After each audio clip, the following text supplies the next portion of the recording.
educators. Hello, we are so excited to discuss with you and talk today about National Creativity Month. National Creativity Day is actually April 21st, but here at Adobe for Education, we decided to make a month-long celebration to really excite our students to be creators this month and make sure that we give them the opportunity to develop those really important skills for their future. So before we get started and before we present our very special guest today, I'm going to look back at March with my colleague, Darren. Let me bring Darren onto the live stream. Hey, Darren. Hey there. How are you doing, Rebecca? I'm wonderful. Thank you for asking. How are you? Fantastic. I'm so excited to show what we were submitted by educators and students from across the country for our March challenge. Yeah, absolutely. Let me bring it on. So if you don't remember what our March challenge is, we're celebrating Women's History Month. And we have some incredible exemplars here. So Darren, tell us all about what students created last month. Sure. So what I wanted to highlight was some just different educators from elementary, middle, and high school students. So this is from our Allie Waldrop, an ed tech coach down in Beaufort, South Carolina, who had students created these amazing, really, really complex designs for women athletes who are leading and were exemplars in their communities and in their sport. And then I wanted to highlight this one, which I thought was great, which is about Marjorie Stoneman Douglas, who helped lead change in terms of protecting the Everglades in Florida. And each of the very different designs. So talking about our graphical design, our more photo design, and then one that was very focused on images and utilizing the evergreens as the focal point. And then we have from University View Academy from Baton Rouge, Louisiana. I got 6 great templates here showing very different designs by these amazing students who took our little template and just made it their own. And I think what Rebecca likes to talk about is how students can take what we've designed in just a really simple design and really make it their own. Yeah, that's it. That's what's so magical with these is that every one of these is unique, and all we want to do with our monthly challenges is to give kids enough to get dangerous, that they can change things around to make it really feel like it's theirs. Because sometimes the completely blank page can scare us so much that we're too afraid to create. So we give them just enough that it's like, oh, this should change. And I love to see these exemplars because they're just beautiful and they're so unique to every kid. And these teachers have done such an incredible job. Look at these. Any one of these could actually be printed off for real. And these are from elementary school students down in Beaufort, South Carolina. So we had middle school, elementary, and high school students all doing this and doing the Women Leading Change Challenge in March and submitting amazing stuff. Like you said, some of these look like they could be a real print that you'd be walking by at your grocery store, by the magazine rack, and be able to pull one of these off. So they were really excited to show. And I want to highlight one last one from Joe Wiley who's in Saginaw, Michigan. First time submission I've seen from Joe, and he had his computer science students doing the challenge. And I loved how they highlighted, and especially Catherine Johnson. And I thought that design was amazing, and just highlighting how women from all walks of life have made a big impact on who we are, what we're doing, and where we're going. Yeah, it's a beautiful way to honor women that this month or last month, and such a great way to give kids this opportunity to think about developing those skills.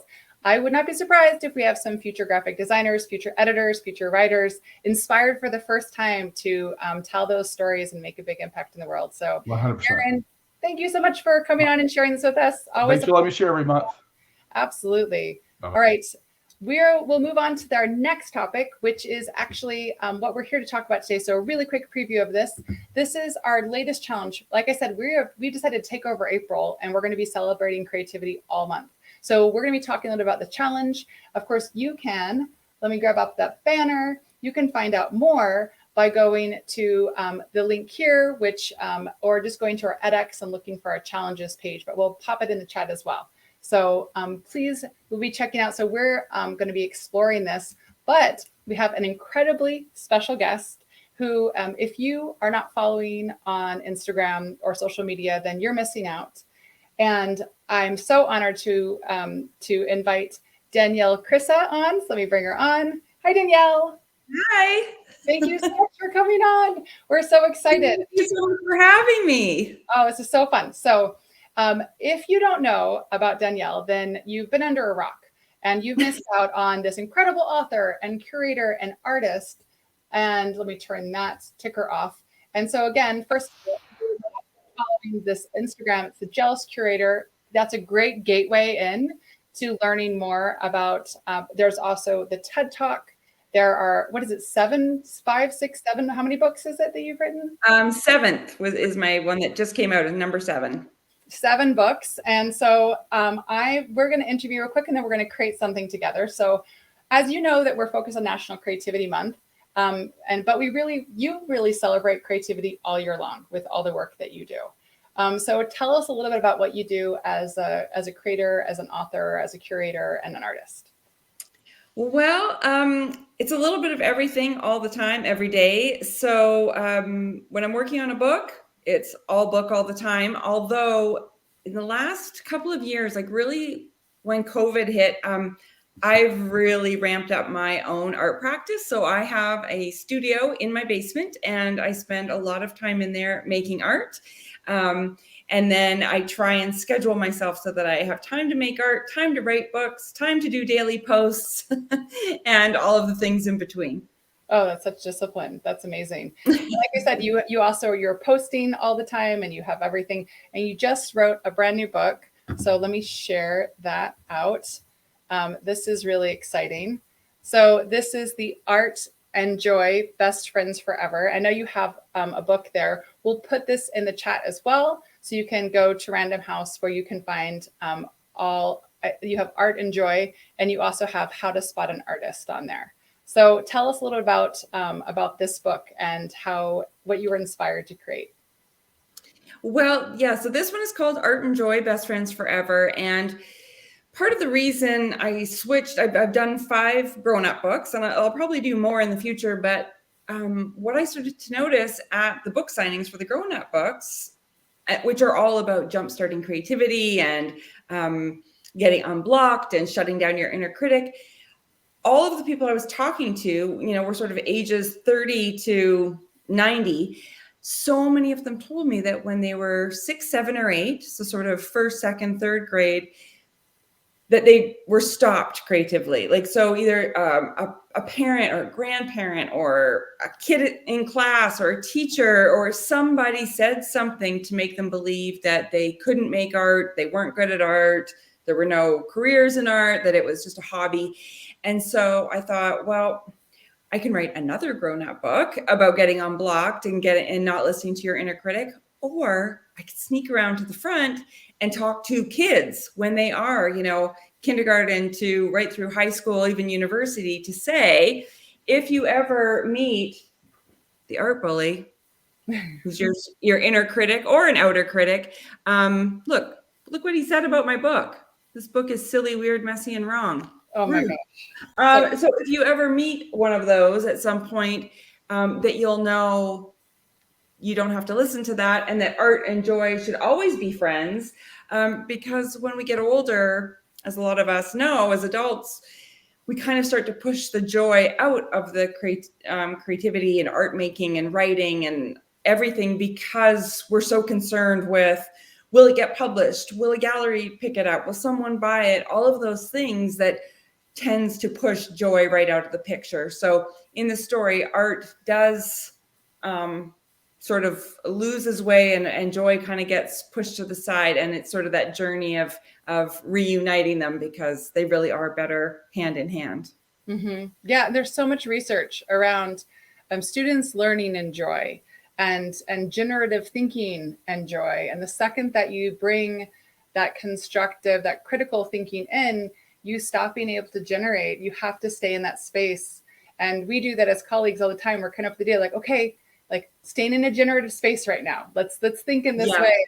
Learning some of those things, and really the mindset to believe in yourself as a creator, and when that bully comes, I love that you've personified that as a bully. We all have that bully somewhere around, and just to kind of to switch that and to give yourself the power to bring that joy in intentionally, and know that's going to help you it's so amazing. Yeah. Right? And with the inner critic, I did not know. I thought I was the only one that heard that little voice after art school. And then, the more I talk to people over the last few years, you realize everyone hears that voice. and not just in the creative field, but every human has that sort of, oh, I should quit. Oh, I'm not good at, whether it's sports or math or cooking or whatever it is. And so us as humans really need to, squelch that bully and just do the things that we want to do, because why not, right? 100%. And that actually brings us to, so we're going to switch into kind of a creation space now. I love this because this was so amazing when we started up, when we decided on this challenge and we were brainstorming. The first thing is always asked, like, who's our guest going to be? And I was like, I know exactly the perfect guest. I don't know if she'll do it, but I know the perfect guest, because the whole point of this is about I was born creative. And so this is an opportunity for teachers. We have this really fun template for teachers to say, I will provide my students with opportunities to be creative. And we're driving a really fun campaign on social media about that gives them the template to make that commitment for their students. But if you get into this templates, we have one for younger students. It's a little bit more simple, one for slightly older students. It's like high school, middle school age, depending on the complexity that a teacher wants. You can click on this, what's really fun. And then this is a PDF that teachers can download and then add onto their learning management systems. And then the students have the instructions that they need to create. So we can click right here and it'll open up the template for them directly in Adobe Express, right into the editor. So the students are ready to get started. And so there's these different prompts. And I just think it's, even if I know most high school students won't believe I was born creative, I feel like we're secretly, subliminally pushing them to think that way. So Danielle, before we got to meet together for the live stream, I was tinkering around in Express and I created this version for you. And I know from reading things that you love pink, and I found an artwork of yours that I brought in and collaging. And I think I can get rid of that extra arrow. So I thought we could tinker. What's really fun is because I already brought this picture of it, and I just think it's fun to show this. So this is actually the original photograph. And I just did remix. And so I just did replace. So the original photograph that Danielle shared with me is this one. And our AI in Express was like, oh, the subject's this, and cut you and the X out, which I just think is amazing, because this is from your TEDx in Nashville, which is so exciting that's now finally live on the TED platform. So I thought we'd add a couple more. So I know that you curate with the Jealous Curator, which again, everyone should go to this. This is a fabulous thing to follow, lots of inspiring things on there. And I know that you speak and share. I know that you write books. We can add a couple more books in, and you collage and create. So what's something else I can add to this? I'm a runner. Oh, runner. Awesome. So I can say I run, and I'll take the hypothesize away. I'm sure you do that. Hypothesize while I'm running. Yes, it's multitasking running. It's really powerful. So what's fun is we can find something, since we don't have to have a picture of you. And this is what's great for students as well. They don't have to have things. One of the hardest things as a creative is to find those source materials and like what you're going to actually like tinker around with. And that's what I love about Express is we could find a photograph. You froze a tiny bit. Say that again. I said, one of the things that's difficult as a creator is that sometimes you don't have like the source materials. It's hard to find those great source materials, and Express comes loaded with photos and graphics and special design assets. So let's look for a photo. Do you want a shape or a photo for your iRun? I want a little foot or something. Little foot. So a graphic, like a little foot. So let's look at. Yeah, like a little icon-y shoe or something maybe. All right. So I'll find an icon-y shoe. So we could do running feet photographs and pull one of those out, or we can go to shapes and let's just go feet running. Let's see if we get something. Oh, we do. Oh, yeah. All right. Which one of these do you want? We have like shapes. Ooh, I mean, they're not appropriate for running, but I like those little stripy ones near the bottom. I know these right here. Yeah. That's more for, going for brunch, but they're so cute. Let's do it anyway. So cute. And what's cool is this, although this is a lovely shade of green, we can color pick and find anything we want. So the color, the shape, it says edit shape. The edit shape window opens up. So I'm going to click here to a color picker, and I can pick out the exact pink from your collage. Ooh. Bring that in there. And yeah, and what's fun is that if I go in and like I want to change this, like maybe not make that black anymore. Let me open this up a little bit more. I can go back into my colors, and since I added that color in, it's going to find it in the palette, and I can just bring it in. Yeah, so, love it. Lots of fun. So yeah, so we can go through and kind of tinker And it's fun is that this we see these all over social. There's that's amazing things. But since we have Danielle here, and Danielle is a collage artist among sculptor and all the things. Like I love how you went from total creative block to like nothing, that you can do anything now. And like, yeah, I didn't make art for about 15 years after art school. And then actually, if you can enlarge that little collage that's there, this was my first, these pieces that like this were my first foray back into making art, probably starting in 2016, where I would use swooshes of paint and then cut out little bits and pieces from old books and magazines. Awesome. So let's do something like that in Express today. And we don't have to have any paint, and we don't have to have any little, any magazine pieces, because we can find everything in product. So let's go ahead. I'm going to go back home, and it's going to save my project, which I love because we forget to save things, especially like kids. Yeah. Me too. And so I'm going to do plus. And what size graphic would you like to start with? Let's do a square. Can we do a square? Absolutely. So there's lots of different setups. This is already in a square form, which is my favorite. And so if you've never worked with things from scratch before in Express, you just choose your size, but you can always change it later, which is super awesome.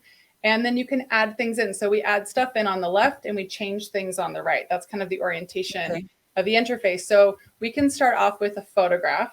Like your cutout. So let's we'll click photo and let's search for something. What would be a good parameter for us to search? I usually always use old images. Can we search for vintage? Yep. Or vintage people, maybe, or people. Let's do that. That will kind of narrow our things down. Ooh, lots of vintage people. Awesome. Okay. Anybody popping out? This guy's kind of interesting. Is that like Andy Warhol with the photograph? Yeah, let's see what that is. That's super fun. And I love this because I love it. Yeah, let's do that. Totally amazing. So you can just kind of like test out all these things. So what we're going to do now, we'll see what happens with this guy, and we're going to remove the background. So like the same cutouts that you do with your art, or you did when you were doing your collage. And so it will decide what the subject is. And so you can see here, it was like the phone is also subject. This reflection is also subject. So I can go through and just kind of clean that up a little bit, so we don't have this kind of odd little reflection. And you can decide, Danielle, if you want us to keep the phone in or not. I say, yeah, let's keep the phone. We'll get rid of the reflection of the phone. Yes. So now if we had more time and weren't doing this like live on a live stream, we would kind of zoom way in and be like super particular, but we're going to be okay with this. I like how this little cable just goes off to the side. So I'm going to say yes to the cutout. And now we have this fun thing. So we can rotate it. We can change its size and do whatever we want with it. But I think it's pretty cute. And we do have this, like, it didn't cut this bit out, but we can always go back and cut that out later.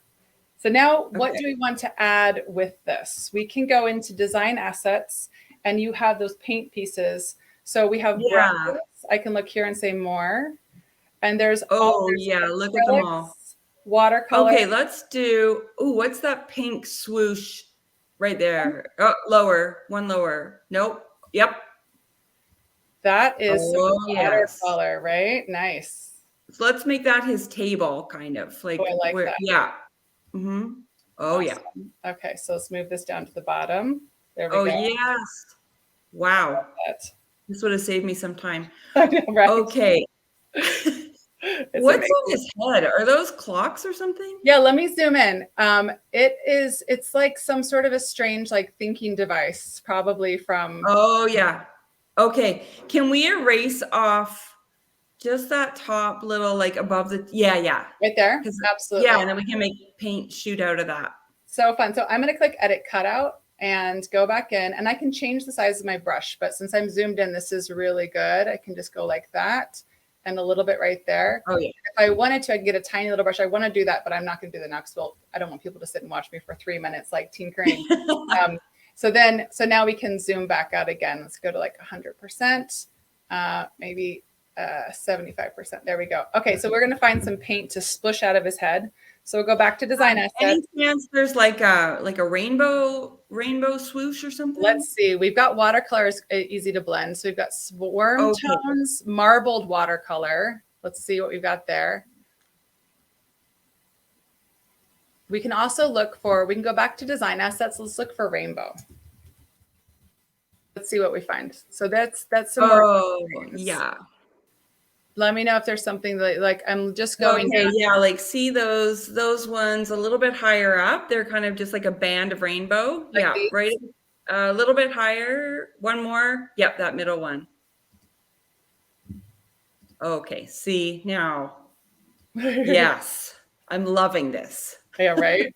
All right, so we can rotate it and I can bring it behind. So it's like coming straight out of his head. Oh my gosh. I Can you just pop it behind him? Yep, I can just pop it behind. I just duplicated it instead. So let me just move that down below. And what's Oh my gosh. fun is this is amazing. And this is what I love for students, especially people scared of creativity. I can just go duplicate page. And now I have 2 copies of this. So I know that that's great.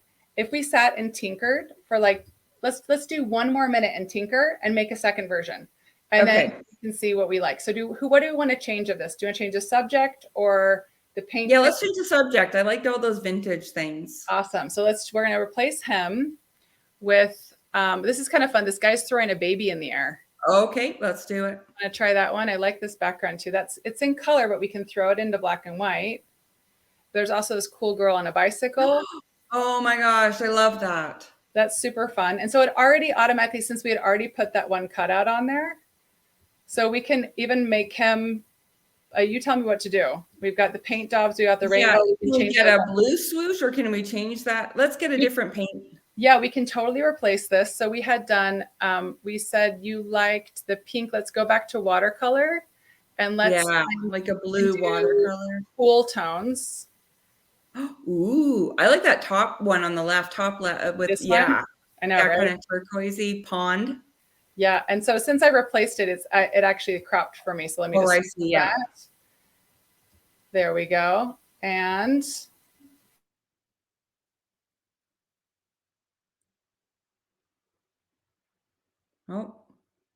oh, we're getting a little oh yeah, a little blip. That was just to create suspense and drama. It was. We planned all that out. Yeah. Oh, I love that. Okay, now let's rotate that rainbow and maybe have it coming out of her feet so it looks like she's flying through the air with a rainbow behind her. I love it. All right, so we can go rotate. Yeah. And we can actually flip this so that the heart there we go. On her foot. Perfect. Oh my gosh, yes. How fun is that? I love it. So we just, in a matter of minutes, created 2 awesome collages that, and so much fun. I just love how express in seconds. We didn't have to get any paint out or get any scissors. And it's fascinating. And you just gave me my biggest gift. One challenge I usually give to people at workshops is, I will say, especially for collage, it works so well, is to always give yourself 3 prompts. So, right. So you could say like, pick 1 vintage picture, 1 blob of paint, and 1 piece of text or something like that, and make that your title, or I don't know, whatever you want. And so I always give 3 to 5 prompts. And then it's like you said about the magazines, it's like, it's just enough information to get you going so that you're not afraid of the blank page. Yeah. But it's enough that you're like, okay, cool. And you can jump in and like, go look for those things. Right. That's right. Like our little creative constraints. That's so fun. That's what I did. So I was really inspired during the pandemic when all my students only had Adobe Express, and they created all these different kinds of things based on your work and based on other artists that you had profiled. And we would do the same thing. It has to have a person, it has to have this 3 elements, and it changed everything. And they had so much fun doing it. So thank you so much for creating with us today. This was such a big honor to have you on our show, Danielle. I cannot thank you enough. I'm so honored. Thank you so much for having me. And to all of the educators watching, like, you're doing such important work. And I can't thank you enough for what you're teaching our kids. Yes. And so we are super inspired by Danielle. This is your opportunity to inspire your students as well. And please share this challenge with them. go out there and tell everyone on social that you are going to support your students this month to develop their creative potential and give them opportunities. And hopefully you'll experience this with us. We also have prizes that you'll win if you share out your work and your students' work. And all of that information is found on our education site, which is right here. And so thank you all for watching. And Danielle, big thanks to you. Thanks to Darren and our whole Adobe for EDU crew. We'll see you all at the next one.